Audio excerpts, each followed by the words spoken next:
Good morning. It's Saturday. Been on the trail 6 days. Not burning up many miles, but I've been trucking along. Arthritis has been bothering me, but there's some pretty flowers. And the rhododendrons and the laurel is pretty much over, and I think they're azaleas, wild azaleas. I think they're pretty much over. Last night we had a pretty good thunderstorm. It wasn't violent, but it rained, and I had to hurry up and pitch my tent and get under cover. My clothes was soaked, and I hung them out. I think we got another rain during the night, or it could have been the rain dripping off the trees.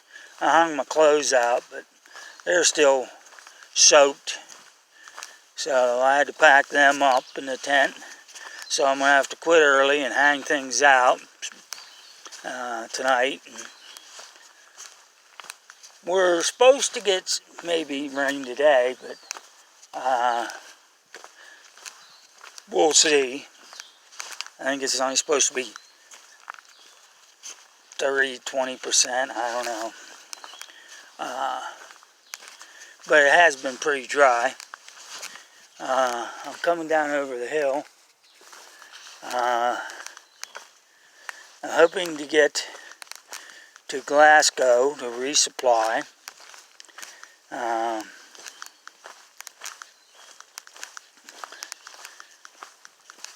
And I've been trying to figure out where to resupply next.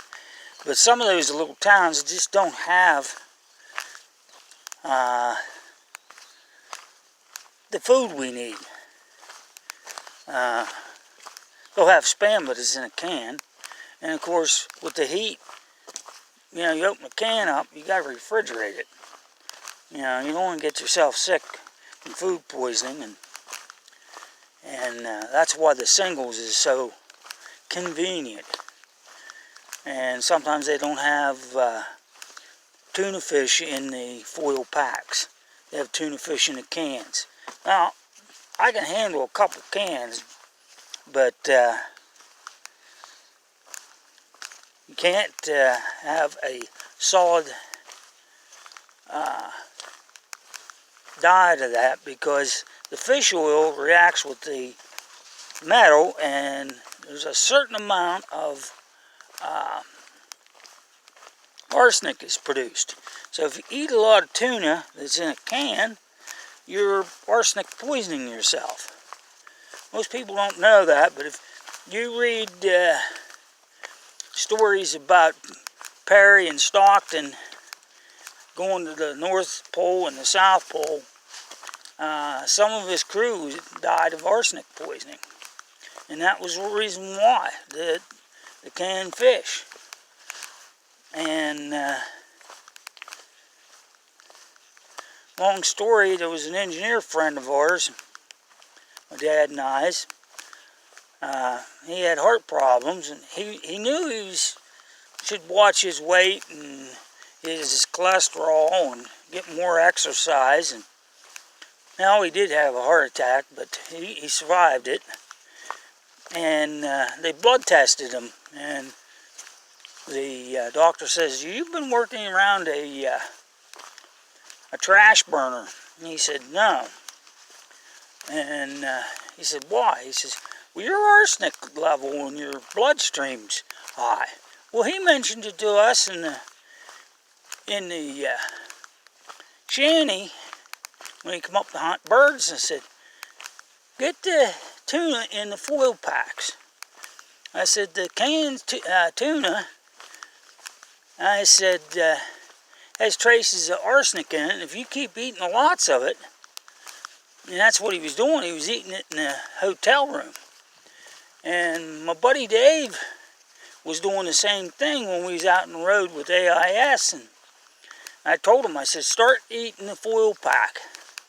I said, "You're building up arsenic in your blood." And I said, "It's not good for you." And finally I got him talked into it, and he started buying the foil packs. And when that arsenic got out of his system, he had a little bit of spark in his step. And he says, you know, I feel better. I said, well, you're slowly poisoning yourself. And he says, I didn't realize that. So there's a tip for you on the trail. Stay away from canned tuna as much as you can. I mean, my wife still makes tuna noodle casserole, and she still uses a can. But we don't eat a solid diet of it.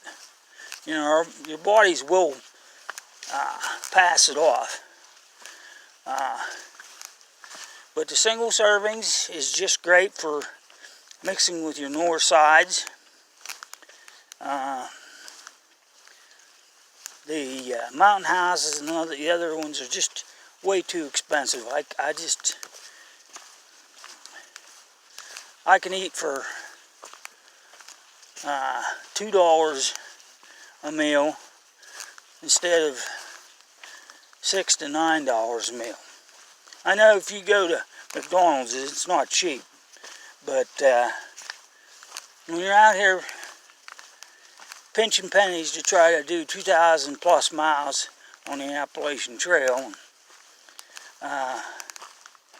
some of these kids take and eat nothing but Roman noodles, and then when they go to town they gorge themselves. I don't think they're really saving much. But it's not, you know, I'm trying to stay healthy out here. You know, I already got arthritis, and my knees hurt, my shoulders hurt, and I'm trying to keep going, and that's one reason why I'm doing this trail now, is before the arthritis gets to the point where I can't do this. And I know it's coming. I mean, I can see things from last year, like sometimes I can't even tuck my shirt tail in the back.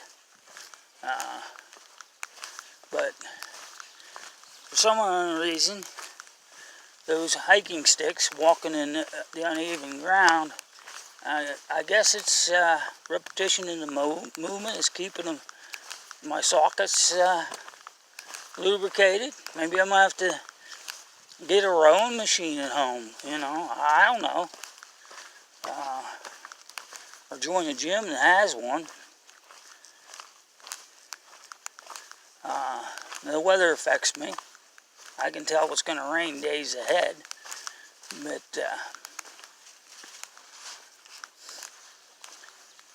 other than that, that's other than my complaints, but which is not much. You know, I am 65. I'm not 20-something years old and bulletproof and think I got the world by the tail. And,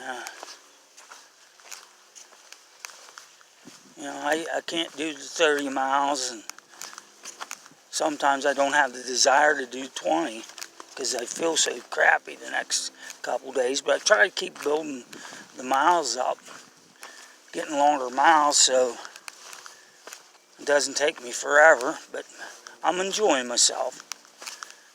Met a lot of nice people on the trail, day hikers, section hikers, some through hikers, even though these kids got the time slot and the money, and they know if they don't do it now, they'll never get to do it. So, I understand their dreams. You know, I'm 65 and I'm doing my dream. And I wanted to do this since I was 14. So here's some more of the trail. There's some of the trail behind me. I hope you can make it out. My son is playing with us. And I'm not a very good videographer. But I kind of do these things so when my grandkids get older, younger ones, they see some of the things that Pappy did, and maybe they want to do it. If Lord's willing and the creeks don't rise.